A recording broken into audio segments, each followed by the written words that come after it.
అందరికీ తెలుసు. నేను ఎప్పుడైనా ఒక సినిమా నచ్చితే ఎవరు అడిగినా అడగకపోయినా నా అంతటి నేను ఆ సినిమా గురించి చెప్పడం నా ధర్మంగా, నా సీనియారిటీతో అని భావించేవాడిని. నేను రాత్రి రుద్రం దేవి చూశాను. ఇది చాలా డేంజర్ జోనర్. హిస్టారికల్ సినిమా తీయడం అనేది చాలా డేంజర్ జోనర్. ఒక అల్లూరు సీతారామరాజు ఎంత కష్టపడి ఒక గొప్ప సినిమా తీశారు. ఆంధ్రులు గర్వించదగ్గ సినిమా అది. అది మన చరిత్ర. దాని తర్వాత కొన్నాళ్ళకి నేను తీసిన తాండ్ర పాపారాయుడు, కృష్ణరాజు గారి ప్రొడక్షను. కృష్ణరాజు నటించిన సినిమా అది ఒక చరిత్ర. అది ఆంధ్రుల చరిత్రే, మన చరిత్ర. అది 1987.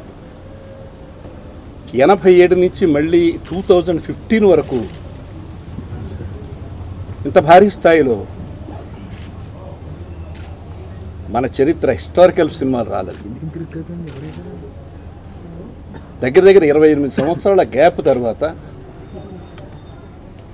ఒక హిస్టారికల్ ఫిల్మ్ని, ముఖ్యంగా ఆడియన్స్ ఎంటర్టైన్మెంటు, డాన్సు, ఫైట్సు అని పరిగెడుతున్న సమయంలో ఒక హిస్టారికల్ సినిమా తీయాలి, అది కూడా ఆంధ్రుల చరిత్ర, ఆంధ్రుల సామ్రాజ్యాన్ని గురించి చరిత్ర తీయాలనే ఆలోచనే చాలా డేంజర్ ఆలోచన.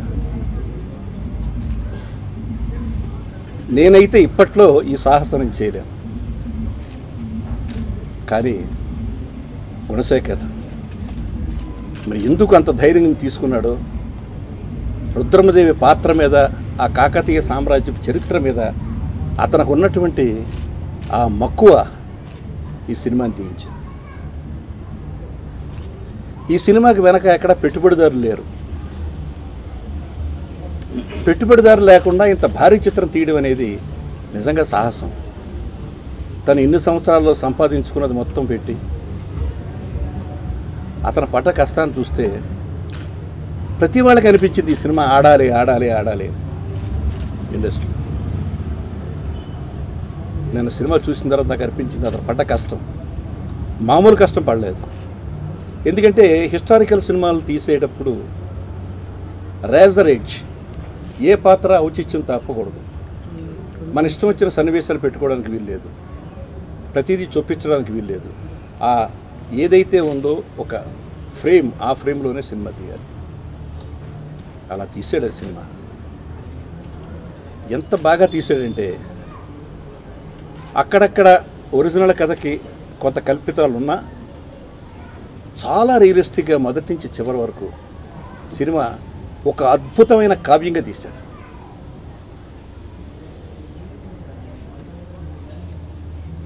ఇందులో అతిశయోక్తి ఏం లేదు. తను నన్ను ప్రెస్ మీట్ పెట్టమని అడగలా. ఇలాంటి సినిమా గురించి జనానికి చెప్పాల్సిన బాధ్యత, నైతిక బాధ్యత ఇండస్ట్రీలో ఉన్న సీనియర్స్ అందరికీ ఉందని నేను భావిస్తున్నాను. ముందుగా ఇండస్ట్రీలో ఉన్న వాళ్ళు ప్రతి ఒక్కళ్ళు ఈ సినిమా చూడాలి.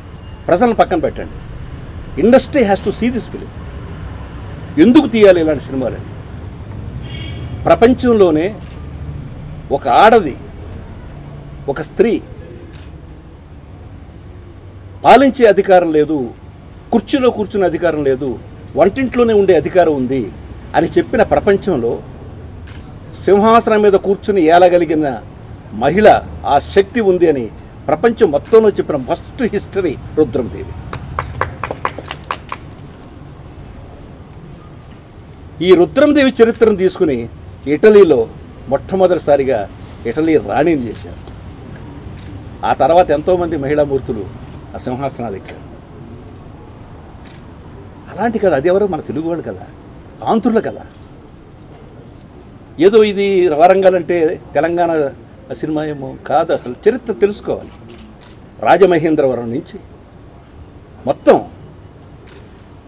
అద్భుతంగా పాలించినటువంటి కాకతీయ ఆంధ్ర మహానుభావులు. ఇలాంటి కథ ముఖ్యంగా students awareness for the history, చరిత్ర తెలుసుకోవడానికి ఇవాళ యూత్ చూడాల్సిన, యూత్ అంటే చదువుకునే స్టూడెంట్స్ చూడాలి. ఇలాంటి సినిమా అతను తీశాడు. దర్శకుడిగా అతని సినిమాలు అన్నీ చూశాను. దర్శకుడిగా తనకంటూ ఒక ప్రత్యేకమైన ఒక స్టైల్ ఉంది. అది సొగసు చూడతరమా దగ్గర నుంచి, లాఠీ దగ్గర నుంచి అతనుకున్న ఒక డిఫరెంట్ స్టైల్, ఒక బాల రామాయణం దగ్గర నుంచి ఒక డిఫరెంట్ డైరెక్టర్ కనపడతాడు. కమర్షియల్ ఆస్పెక్ట్స్, కమర్షియల్ డైరెక్టర్ వదిలేసేయండి, కమర్షియల్ సక్సెస్ చాలా ఉన్నాయి అతనికి. బట్ ఈ ఆస్పెక్టు చాలా డిఫరెంట్ ఆస్పెక్ట్. బాలరామాయణం ఎవరు తీయాలని సాహసించరు, అలాగే సొగస్తోడు తరమ ఎవరు తీయాలని సాహసించరు. అవి చేశాడు. యాజ్ ఏ డైరెక్టర్ నాకు పరిపూర్ణమైనటువంటి ఒక దర్శకుడు నాకు నిజంగా రుద్రమదేవిలో కనిపించాడు.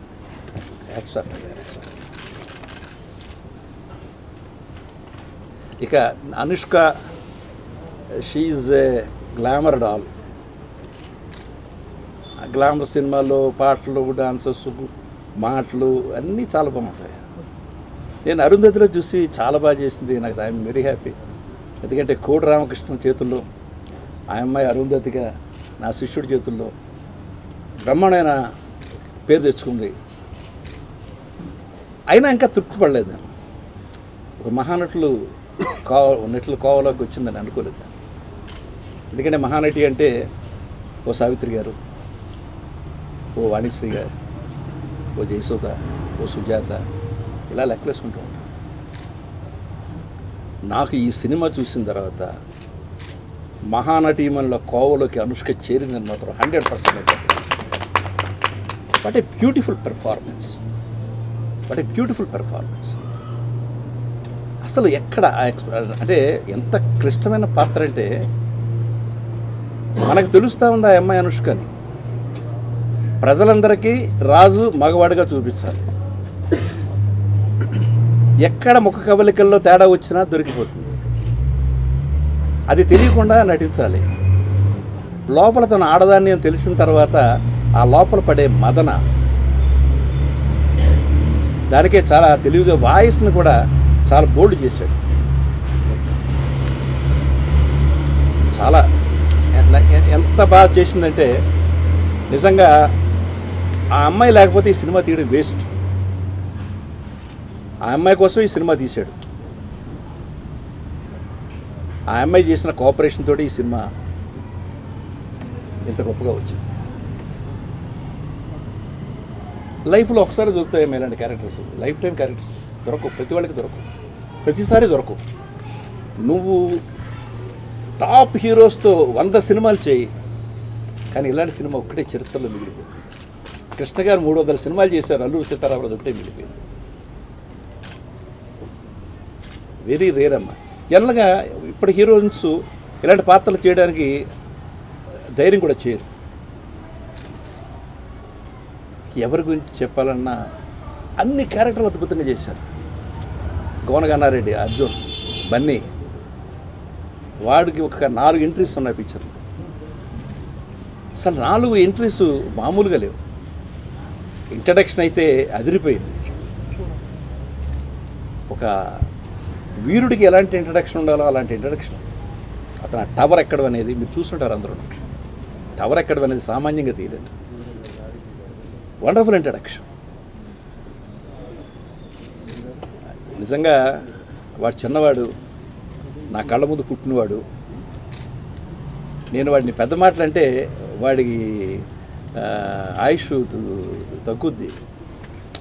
నిజంగా ఈ సినిమాలో నేను యాక్ట్ చేస్తాను అని తనంతట తను వాడు వాలంటరీగా వర్క్ చేసి సినిమా చేసేలాడంటే ఈజ్ గ్రేట్. హీరోల్లో అది కావాలి. ఇలాంటి ఒక గొప్ప సినిమా తీసేటప్పుడు అవసరమైతే ఒక్క సీన్ అయినా సరే, నేనే చేయాలి అనుకున్న సీన్ ఒకటున్నా సరే నేను చేస్తాను అనే స్పిరిట్ హీరోస్లో రావాలి అంటే అర్జున్, బన్నీ వాడి నిదర్శనం. నిజంగా ఎంతో బాగా చేశాడు. Today is the commercial full థియేటర్లో వాడి డైలాగ్స్కి దానికి. ఇక మిగతా ఆర్టిస్టులోకి వస్తే రాణా ఈజ్ గుడ్, బాగా చేశాడు, ఆ క్యారెక్టర్ చాలా స్టడీగా చేశాడు.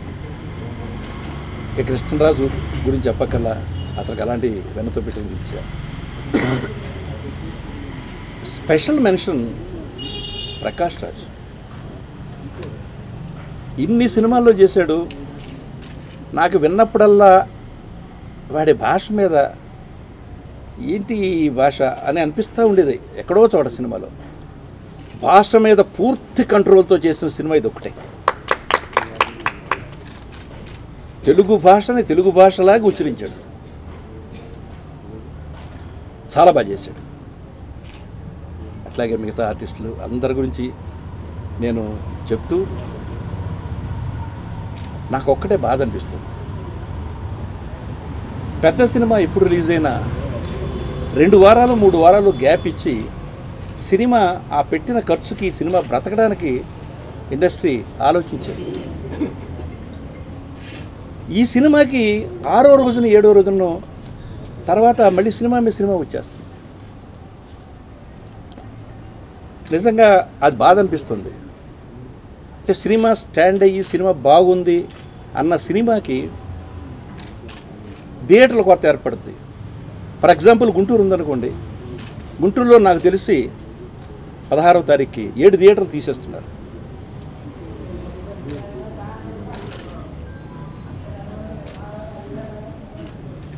ఏమంటే ముందు కమిట్ చేసుకున్నామంటారు. చాలా సినిమాలు పెద్ద సినిమాలకి మరి గ్యాప్ ఇస్తా వస్తారు.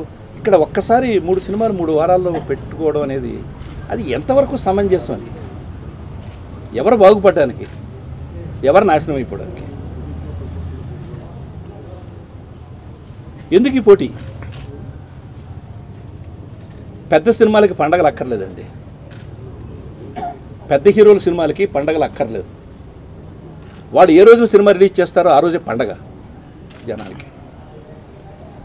పండగల కోసం వెంపర్లాడాల్సిన అవసరం లేదు నా దృష్టిలో, నా ఎక్స్పీరియన్స్లో.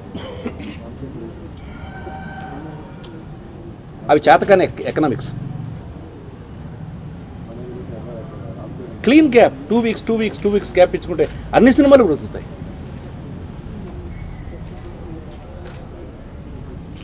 అదొక్కటే బాధగా ఉంది. ఈ సినిమాకి ఇంకొక వారం రోజులు వేరే సినిమా లేకుండా గ్యాప్ కనుక వచ్చుంటే మాత్రం ఈ సినిమా చరిత్ర సృష్టిస్తుంది. ఇది చెప్పాలనే మీ అందరిని పిలిచాను, నేను నా మనసులో ఉన్న మాట చెప్పాలని. So thank you very much. మీరు రెస్పాండ్ అయ్యారు, వెంటనే వచ్చారు. Thank you very much. So అక్కడక్కడ నేను విన్నా ఫస్టే కలెక్షన్లు తక్కువ ఉన్నాయంట అని మాట్లాడిన మాటలు ఎందుకంటున్నారా? ఈ మాటను నేను ఎంక్వైరీ చేశాను. మొదటి రోజు ఆంధ్రప్రదేశ్ మొత్తం ఈ సినిమా 9,40,00,000 చేసింది share. It is not gross, it is share. రెండో రోజు 6,20,00,000 చేసింది. నిన్న 6,90,00,000 చేసింది. This is the share. మరి అక్కడక్కడ ఇండస్ట్రీలో మరి ఎందుకు బహుశా ఎవరు చూడలేదు అనుకుంటున్నాడు. ఎందుకంటే ఇక్కడి నుంచి ఫోన్ చేస్తారు ఎలా ఉందని, పర్వాలేదండి బాగానే ఉందండి అంటారు. అవతల బాగానే ఉందనేది మామూలు మాట, అది బాగుందని అర్థం. అది మా జిల్లాల్లో బాగానే ఉందండి అంటే చాలా బాగుందని అర్థం. ఇక్కడ బాగానే ఉందంటే పర్లేదు యావరేజ్ అంటే అంటారు. So this is the real figures of the film. ఏ తక్కువ చేయట్లా, చాలా ఎక్స్ట్రాడనరీగా చేస్తారు. ఒక బాహుబలి అనే సినిమాని పక్కకు పెడితే, ఆ కలెక్షన్స్ పక్కకు పెడితే, I think this is the highest. అందరికీ చాలా చాలా థ్యాంక్ యూ, బికాస్ ప్రతి ఒక్క స్టెప్లో మమ్మల్ని సపోర్ట్ చేశారు. అండ్ ఈరోజు media, press and film industry వాళ్ళందరికీ అండ్ ఆడియన్స్ అందరికీ మనకి ఎంత మంచి ఒక రెస్పాన్స్ ఇచ్చి అప్రిషియేట్ చేసిన, మన హార్డ్ వర్క్ అప్రిషియేట్ చేసిన ప్రతి ఒక్కరి సపోర్ట్కి thank you very much. And mainly one thing అండి, ఈరోజు గుణశేఖర్ గారు ఫోన్ చేసి దాసరి గారు రమ్మన్నారు, మూవీ చూసి ఎంత నచ్చింది, దాసరి గారే మాట్లాడాలని చెప్పినప్పుడు నాకు అర్థం కాలేదు. నేను గుణశేఖర్ గారితో పాటు వచ్చేసాను. బట్ డెఫినెట్గా దాసరి గారిని కలిసిన తర్వాత నేను ఎప్పుడు అనుకోలేదు ఆయన చెప్పిన మాటలు, ఆయన ఇచ్చిన ఇన్స్పిరేషన్ అండ్ ఒక మన చేసిన హార్డ్ వర్క్కి ఆయన ఇచ్చిన words is very very big inspiration అండి. Thank you. So it feels worth అండి మన అందరికి కష్టపడిన ఈ 3 years. గుణశేఖర్ గారు థ్యాంక్ యూ ఇలాంటి ఒక రోల్ ఇచ్చిన దానికి. అండ్ ప్రతి ఒక్కరు ఈ ఫిలింలో వర్క్ చేసిన ప్రతి ఒక్క టెక్నీషియన్స్ ప్రతి ఒక్కరు చాలా హార్డ్ వర్క్ చేశారు. సో ఈరోజు దాసరి గారు ఈ ప్రెస్ మీట్ పెట్టి దాన్ని అప్రిషియేట్ చేశారు. So that itself is a big success మన కోసం. Thank you very much. నాకు మాత్రమే కాదు, ప్రేక్షకులందరికీ కూడా అదృష్టం. ఎందుకంటే ఆయన ఎన్నో గొప్ప సినిమాలు తీశారు, ఆయన టచ్ చేయని జోనర్ లేదు. అలాంటిది ఆయన తీసిన ఒక తాండ్రపాపడైన ఒక మైల్ స్టోన్ ఫిలిం తర్వాత 30 ఏళ్ళ తర్వాత రుద్రమదేవి రావడం ఏంటి, ఈ మధ్యలో ఎన్నో వచ్చి ఉండాలి. సో ఈ రోజున ఆయన ఇచ్చిన ఇన్స్పిరేషన్, ఆయన సినిమాలు చూస్తూ ఎదిగిన నాకు ఆయన పక్కన కూర్చొని ఆయనతో పాటు ఇలాగా స్టేజ్ పంచుకోవడం అనేది నిజంగా ఇది ఇంకా నాకు చాలా ఇన్స్పిరేషన్గా ఉంది. అంటే ఒక మంచి సినిమా తీస్తే అది నేనే కాదు, గురువుగారు ఒక చిన్న సినిమా ఆడు 10 లక్షల్లో తీసిన వాడిని కూడా పిలిచి ఆయన అభినందించిన రోజులు చూసి మనం ఎంతో ఇన్స్పైర్ అయ్యాం. అలాగే ఈ రోజున ఆయన అంతటా ఆయన సినిమా చూసి నాకు ఫోన్ చేసి, గుణశేఖర్ నువ్వు మామూలు సినిమా తీయలేదయ్యా, నాకు తెలుసు ఒక దర్శకుడిగా పెయిన్ ఏంటనేది, అలాంటిది నువ్వే నిర్మాతగా కూడా ఇలాంటి గొప్ప సినిమా తీసావు, నీ సినిమా గురించి చెప్పాలయా, నా బాధ్యత, నేను చెప్తున్నాను రేపు ప్రెస్ మీట్ అనేసరికి నేను గౌరవంగా ఈ ప్రెస్ మీట్కి హాజరవ్వడం జరిగింది. అలాగే అనుష్క గారికి సినిమా రిలీజ్ అయిన దగ్గర నుంచి దిష్టి తగిలి పాపం జ్వరంతో ఉన్నారు ఆవిడ. ఆ రోజు రిలీజ్ రోజున నేనే దేవి థియేటర్కి అనవసరం తీసుకెళ్ళాను. దేవిలో రుద్రమదేవి సినిమా ఓపెనింగ్ రోజున చూస్తూ ప్రేక్షకులందరూ కూడా స్క్రీన్ చూడడం మానేసి ఈవినే చూస్తున్నారు, రుద్రమ్మ రుద్రమ్మ అంటూ. దిష్టి తగిలి పాపం జ్వరంతో పడుకున్నారు. రాత్రి ఆవిడకి ఫోన్ చేసి, అమ్మ మీ జ్వరం అంతా కూడా ఎగిరిపోద్ది, మనకి దాసరి నారాయణరావు గారు ఈ సినిమా గురించి ఇన్స్పైర్ అయ్యారు, ఆ సినిమా గురించి ఆయన చెప్తున్నారు, మనం వెళ్ళి ఆయన పక్కన కూర్చుంటే మీ జ్వరం పటాపంచలు అయిపోద్దని చెప్పి ఆవిడ పాపం తీసుకొచ్చాను. ఆవిడకి యాక్చువల్ థ్రోట్ ఇన్ఫెక్షన్ కూడా ఉంది, మాట్లాడనే పరిస్థితిలో కూడా ఉన్నారు. అయినా గురువు గారు ఇచ్చిన ఇన్స్పిరేషన్ తోటి మీ అందరితో షేర్ చేసుకొని ఇలా వచ్చాం. చాలా చాలా ఆనందంగా ఉందండి. సినిమాని ఆదరిస్తున్న ప్రేక్షకులు అందరూ కూడా, అంటే విమర్శకుల మేధస్సును మెప్పించలేకపోయినామో కానీ ప్రేక్షకుల మనస్సుల్లో మాత్రం వాళ్ళు నాకు గొప్ప చోటు ఇచ్చారు. అందుకని వాళ్ళందరికీ కూడా చాలా చాలా కృతజ్ఞతలండి. ముఖ్యంగా ఎన్నో సినిమాలు మనం సక్సెస్ సినిమాలు చేస్తూ ఉంటాం. అందరూ కూడా మీ బోటి మిత్రులు ఏంటి, తెలిసిన బంధుమిత్రులు కానీ కొందరు ప్రేక్షకులు కానీ మన నెంబర్లు తెలుసుకొని కంగ్రాట్స్ అని మెసేజ్ పెడుతుంటారు. మొట్టమొదటిసారిగా థ్యాంక్స్ అనే మెసేజ్లు అందుకుంటున్నాను.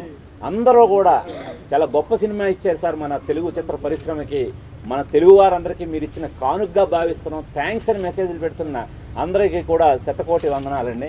ఈ సినిమాని ఇంకా ఇలాగ ఆదరించి ముందుకు తీసుకెళ్తారని ఆశిస్తున్నాను.